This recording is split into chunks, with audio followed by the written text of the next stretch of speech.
People hear inner earth and they either turn it into fantasy or they turn it into a joke, because both reactions keep the same protection intact. If it is only a myth, you can enjoy it without being changed. If it is only a lie, you can dismiss it without being responsible for what it might be pointing at. The Agharthan Tone arrives where those protections fail. It does not demand belief. It demands a more uncomfortable question. Why does the idea of a living inner sanctum inside the world create relief in you before it creates curiosity? The first trap is to treat Aghartha as a location you might reach by digging, mapping, or escaping. That is an outer mind solution for an inner problem. The Agharthan Tone is not an invitation to leave the surface. It is a pressure that forces you to notice how much of your life is lived on the surface of yourself. Your relationships stay on the surface. Your spirituality stays on the surface. Even your pain stays on the surface, because going deeper would change what you think your pain is for. Agharthan energy feels like stillness, but it is not passive. It feels like silence, but it is not absence. It is the kind of quiet that holds architecture. In the same way that a cathedral does not shout to prove that it is holy, the Agharthan field does not perform to prove that it is real. It is structured inwardness. It is guardianship, not against enemies, but against distortion. And that is why the tone confronts you.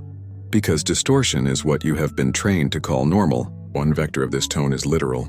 Many traditions, contact narratives, and inner world mythologies converge on the same theme. A benevolent branch of inner earth civilization, a stewardship of human development, a protective relationship with the planetary body itself, a non-invasive guidance ethic. Whether a listener takes this as history, metaphysics, or symbolic teaching, the pattern matters. The pattern says that wisdom does not always come from above. Sometimes it comes from beneath, from what is older than your current story and more patient than your current urgency. A second vector is psychological, and it is the one most people resist. Inner earth is the part of you that never needed performance to be real. It is the layer that existed before you learned how to survive by explanation. You have an inner chamber where your true motives live, and you rarely enter it because entering it would require honesty that costs you identities. The Agharthan Tone does not accuse you. It simply makes self-deception harder to maintain because it introduces a frequency of coherence that you cannot fake for long. A third vector is planetary. Agharthan energy carries Gaia resonance without sentimentality. It does not romanticize nature. It treats the planet as a living intelligence with memory, thresholds, and immune responses. If the planet is alive, then your nervous system is not separate from it in the way you pretend. Your anxiety is not only personal. Your numbness is not only psychological. Your restlessness is not only a personality trait. It is also a relationship problem with the living field that holds you. And the Agharthan Tone begins to repair that relationship by returning you to reverent contact with depth. This is where it starts to unsettle the spiritual mind. Many people want ascension to mean leaving the dense and rising into the refined. Agharthan flips that. It suggests that the refined is found by going inward, not upward. It suggests that some of what you call higher guidance is just dissociation dressed in light. It suggests that the most benevolent intelligence may not be the one that flatters you with cosmic identity, but the one that asks you to become stable enough to carry truth without spectacle. The Agharthan Tone is guardianship, but not the way the surface mind hears that word. The surface mind turns guardians into enforcers. The inner earth model is different. A guardian is a keeper of conditions. They protect the chamber from noise, not from seekers. They protect the signal from distortion, not from questions. This is the first coherent thing the tone allows you to feel. That protection can be love without control. That boundaries can be mercy without punishment. That an inner chamber can be sacred without being secretive. Now the pressure tightens. If this exists, even as an inner reality, then you have to face a consequence. You have been living as if exposure equals truth. You have been trained to think that what is visible is what matters. But the most important parts of you are not visible. They are stable. They are slow. They do not advertise. That makes the modern ego uncomfortable because it cannot monetize depth. It cannot get quick validation from inwardness. It cannot build a persona out of a chamber that refuses to perform. The Agharthan field also forces a reframe of trauma. Many people treat trauma as a permanent scar that must be carried like identity. The inner chamber perspective treats trauma as an imprint that can be metabolized into structure. Not bypassed, not erased, not denied, but integrated into a deeper architecture of self. It is why the tone feels subterranean and crystalline. Crystals form under pressure. They form in darkness. They form by time and compression. The Agharthan tone does not rush your healing. It tells you the truth you have avoided, that speed is often another form of avoidance. Notice what happens in your body when you hear that. Some part of you wants relief right now. It wants a technique, a map, a name, a ritual. That desire is understandable, but it is also the same habit that keeps you on the surface. Agharthan does not begin with tools. It begins with conditions. Can you sit long enough to let the inner chamber become audible? Can you hold still long enough to feel where your spirit has been using motion to avoid contact? Can you stop negotiating with yourself for 1 minute and simply observe what you are protecting? There is also a social implication. Surface living produces surface leadership. Loud certainty, fast answers, clean narratives, tribal belonging, constant stimulation. The Agharthan tone stands in opposition without needing to fight. It quietly reveals that many leaders are not leading, they are managing attention. Inner earth guidance, in contrast, is slow influence. It is resonance architecture. It shapes by stabilizing conditions, not by winning arguments. That can feel threatening to anyone addicted to intensity, because it suggests that the real work happens where no one applauds. If you take the tone cosmologically, inner earth becomes a model of non-interference, benevolence that does not dominate, presence that does not invade, help that does not create dependence. This is another coherence you are allowed to feel. You are not meant to be saved by a superior race, a perfect guide, or an external authority. You are meant to become coherent enough to receive guidance without outsourcing your sovereignty. Agharthan energy carries that ethic. It does not feed spiritual childhood. It requires adulthood. And that is where the first destabilization arrives fully. Many listeners have been taught that benevolent beings will feel warm, dazzling, euphoric, and constantly affirming. The Agharthan tone can feel warm, but it is not dazzling. It can feel loving, but it is not flattering. It can feel protective, but it is not indulgent. It feels like being asked to stop lying to yourself in gentle silence. If you equate love with emotional stimulation, you will misread this tone as cold. If you equate truth with intensity, you will miss it entirely. So how do you recognize it? You recognize it by what it removes. It removes urgency. It removes performative language. It removes the need to convince. It removes the appetite for drama. It does not make you feel superior. It makes you feel responsible. It does not make you feel special. It makes you feel anchored. That is the signature. An inner chamber does not exist to make you feel impressive. It exists to make you real. Here is the practical vector, not as a technique, but as a test of honesty. If you want to attune to Agharthan, stop trying to visualize a city and start listening for the inner architecture already present. Sit without music. Breathe slower than your preference. Let your attention drop beneath your chest, beneath your stomach, beneath the narratives you repeat. Ask one question and do not answer it quickly. What part of me is stable even when no one agrees with me? Wait until an answer arrives that does not feel dramatic. That is where the chamber begins. You will notice resistance. The mind will say this is boring. The mind will say nothing is happening. The mind will try to convert depth into content. That is not failure, that is the surface identity attempting to regain control. The Agharthan tone does not defeat the surface self by force. It outlasts it. It keeps holding silence until the surface mind runs out of tricks. When that happens, a different kind of feeling arrives, not excitement, but clarity that does not need motion. There is a reason this tone belongs where it does in your benevolent sequence. It comes after the Venusian refinement of desire and the Ahelian emotional intelligence. Because without those two, the inner chamber becomes a bunker. Emotional depth without refinement becomes flooding. Refinement without depth becomes aesthetic spirituality. Agharthan requires both, because the chamber is not a hiding place. It is a listening place. It is where desire becomes clean enough to be trusted, and emotion becomes coherent enough to be carried without spilling into everyone else. Do not confuse inner earth with inner comfort. The chamber is peaceful, but entering it can be confrontational, because the chamber exposes what you have been avoiding in the name of peace. It reveals where you have been calling avoidance self-care. It reveals where you have been calling numbness stability. It reveals where you have been calling spiritual language wisdom. This is why the tone is benevolent and still sharp. It refuses to harm you. but it also refuses to collude with your distortions. By the end of this transmission, you might feel a new coherence, that safety is not the absence of threat, safety is the presence of structure.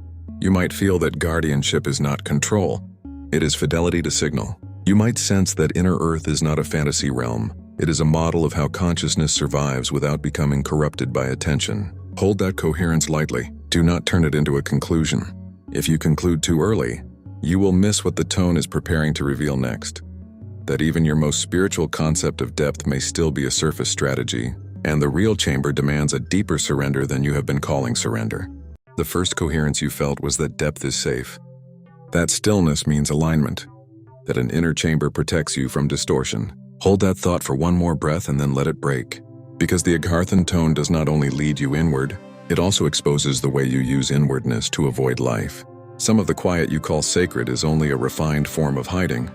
Some of the stability you call grounding is only numbness with better vocabulary. If you believe that the inner chamber is automatically benevolent, you will turn it into a spiritual bunker and call that wisdom. The second destabilization arrives behind that one. What if the guardianship you imagined is not protecting you but filtering you? What if the chamber does not open because you desire it but because you are permitted? And what if permission is not based on worth, but on resonance, meaning that parts of you will be denied access until they stop seeking control through the act of seeking?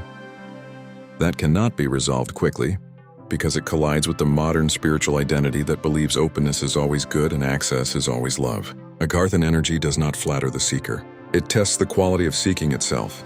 Many people want inner earth to be a soft answer to a hard world, a hidden civilization that proves goodness exists. But if inner earth is real as a contact field or as a planetary intelligence layer, then it is also an immune system. An immune system does not comfort everything that approaches it.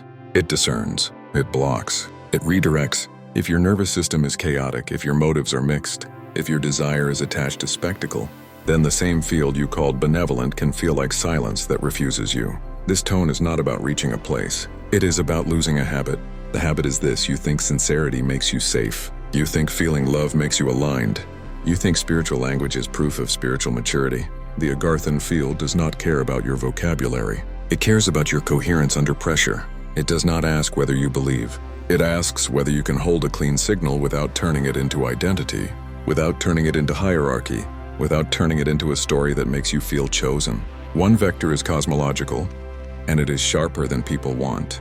Benevolence is not the opposite of control. Benevolence can include boundaries so strict that your ego interprets them as rejection. If there are inner earth lineages, councils, or branches of intelligence that steward the planetary field, they are not running a spiritual amusement park. They would be stabilizing long timelines, protecting developmental arcs, and preventing contamination, meaning they would have reasons to remain hidden that have nothing to do with fear and everything to do with preventing distortion from spreading through contact. That begins to invalidate another comfortable understanding. You are allowed to feel that non-interference means they will not intervene. But non-interference does not mean neutrality. It means they will not violate your sovereignty by force. It does not mean they will make themselves available to your curiosity. It does not mean they will answer the questions you want answered. In some cases, the most benevolent action is silence, because attention itself can be a toxin. A civilization that survived the long collapse cycles would understand that the fastest way to ruin a surface culture is to become its new authority, even if that authority feels loving. A second vector is psychological. The inner chamber is not a guarantee of truth. It is a mirror of your structure. When you go inward, you do not automatically meet purity. You meet what you have built. If you have built your inner world on avoidance, then depth will feel peaceful, because peace is what avoidance feels like when it is not being challenged. If you have built your inner world on control, then stillness will become another way to control, because you will use quiet to suppress motion instead of integrating it. The Agharthan tone exposes this by doing something specific. It removes your ability to confuse calm with clarity. You can be calm and still be wrong. You can be calm and still be distorted. You can be calm and still be running from grief, from responsibility, from conflict, from intimacy. The chamber is not your reward for being spiritual. It is your training ground for being real. And real means you must face the parts of you that prefer myth over change. Now the pressure moves into a third vector, planetary and ethical. A living planet does not only receive you, it also shapes you. If Gaia is an intelligence field with memory and thresholds, then inner earth is not just an idea. It is a depth layer of planetary consciousness that has been evolving while the surface played out its cycles of conquest and forgetting. In that context, the Agharthan Tone becomes less like a destination and more like a requirement. If the planet has a deeper chamber, then human consciousness is being asked to mature into depth, not as a hobby, but as a survival adaptation. This is where many listeners feel resistance. They want love as comfort. The Venusian tone gave refinement, and the Ahelian tone gave emotional intelligence, and both can be used as cosmetics for the self. Agharthan removes cosmetics. It asks, what are you doing with your refinement? Are you becoming kinder, or are you becoming more skilled at appearing kind? Are you more emotionally intelligent, or are you more emotionally strategic? The inner chamber will not open to a self that uses spirituality as manipulation, even if the manipulation is gentle. If you want the real teaching, it is this. The hidden does not hide because it is fragile. The hidden hides because the surface is loud. The surface turns everything into content. It turns everything into proof. It turns everything into identity, tribe, or commerce. Agharthan guardianship, if it exists as an intelligence, would be guarding against that conversion. It would guard the signal by refusing to be converted into a story that feeds the surface appetite. That means the seeker is the risk, not the victim. The seeker can contaminate what they touch by needing it to mean something about them.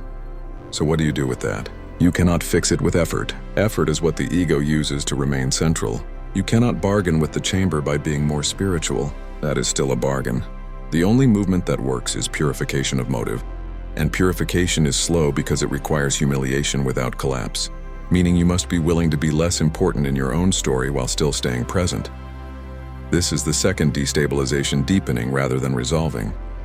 You were allowed to feel that you could attune by slowing down, by listening, by dropping beneath your chest. That was true, but incomplete. The Agharthan field is not only downward, it is inward and then outward. If you stay inward without returning to life, you will turn the chamber into an escape. If you return to life without carrying the chamber, you will return to the surface. The tone demands a third movement, depth embodied as behavior.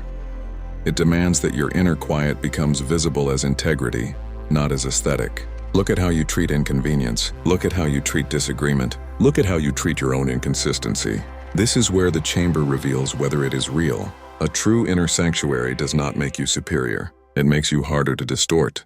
It makes you less reactive, not because you suppress emotion, but because you can feel emotion without giving it the steering wheel. Most people think they are being guided, but they are being driven by unprocessed impulses wearing spiritual clothing. If inner earth contact narratives are taken literally, there is still a psychological truth embedded in them. The hidden ones do not show themselves to anyone who wants them for validation. They show themselves, if they show themselves at all, to those who can carry contact without turning it into hierarchy. That implies a discipline most people avoid, the discipline of receiving without recruiting, the discipline of knowing without proving, the discipline of sensing without declaring yourself an authority. Now the tension sharpens again. If the chamber filters you, then your longing is not a map. Longing can be a distortion. Longing can be hunger for rescue. Longing can be rebellion against the surface that still refuses to do the work of the surface, which is to live, to repair, to build, to forgive, to tell the truth. Many seekers want an inner world because they do not want to accept the responsibility of this one. They want to find the clean place so they can avoid cleaning their own consciousness. Agharthan benevolence, if it is real, would not reward that. It would not confirm your escape fantasy. It would confront it. It would say, you do not get to leave the surface by going inward. You only get to go inward to become more responsible for the surface you inhabit. The chamber is not an exit, it is a forge. And a forge is not comfortable. Here is a harder reframe that many will resist. Some of what you call spiritual awakening is a search for permission to be different without paying the cost of change. You want to be seen as deep, but you do not want to face the grief that depth reveals. You want to be aligned, but you do not want to face the relationships you keep shallow. You want planetary connection, but you do not want to face the ways you exploit your own body through stress, neglect, and self-abandonment. Agharthan forces those mirrors into view because it is not a fantasy tone. It is an accountability tone dressed in silence. In the cosmological vector, this can be expressed as an ethic of stewardship. Stewardship is not love as mood, it is love as obligation to coherence. It is willingness to say no. It is willingness to remain hidden. It is willingness to let the surface misinterpret you so that the deeper system remains intact. That is why many people cannot access the field they claim to channel. They are not being punished. They are being filtered because their nervous system cannot yet hold the responsibility of true contact. In the planetary vector, stewardship becomes even more intense. If the planet has a deeper intelligence layer, it will not prioritize your comfort over its stability. It will prioritize the continuity of life. That means the Agharthan Tone can feel like refusal because it will not always soothe you. It will sometimes withdraw the feeling you call love until you stop using love as sedation. It will sometimes remove the mystical fireworks until you learn to build a life that does not require fireworks to feel meaningful. In the psychological vector, this becomes the central test. Can you remain present when the signal goes quiet? Can you stay ethical when you are not being rewarded with sensation? Can you continue the work when there is no dramatic confirmation? This is where spiritual maturity is revealed, because a childish seeker needs constant signs, while a mature being becomes the sign through consistency. If you want a practical attunement, it is not visualization. It is a vow of behavior. Choose one place where you have been performing depth instead of embodying it, and stop performing. Choose one place where you have been using language to avoid action, and act without language. Choose one place where you have been claiming alignment while tolerating misalignment, and correct it quietly. The chamber hears that. The field responds to that, not because you earned points, but because your signal became less noisy. The discomfort will persist because there is no quick resolution. The hidden remains hidden. The guardians remain unproven. The inner chamber remains selective. That is the point. This tone is not here to give you certainty. It is here to train you into coherence without certainty. It is here to teach you to live as if truth matters even when truth does not give you applause. When you can do that, something changes that is subtle but unmistakable. Stillness stops being an escape and becomes a platform. Depth stops being a retreat and becomes a foundation. Benevolence stops being a feeling and becomes an ethic. And the Agharthan Tone, whether you interpret it as inner earth lineage, planetary intelligence, or the deepest chamber of self, begins to function as it was always meant to function, not as a secret door out of life, but as the invisible architecture that makes a life worth living. If this transmission resonated, the spiral continues. You did not arrive here by chance, and you do not leave unchanged. More teachings are unfolding across the Vaharat library, each one meeting you where you are, not where you think you should be. Follow resonance. The next threshold is already listening.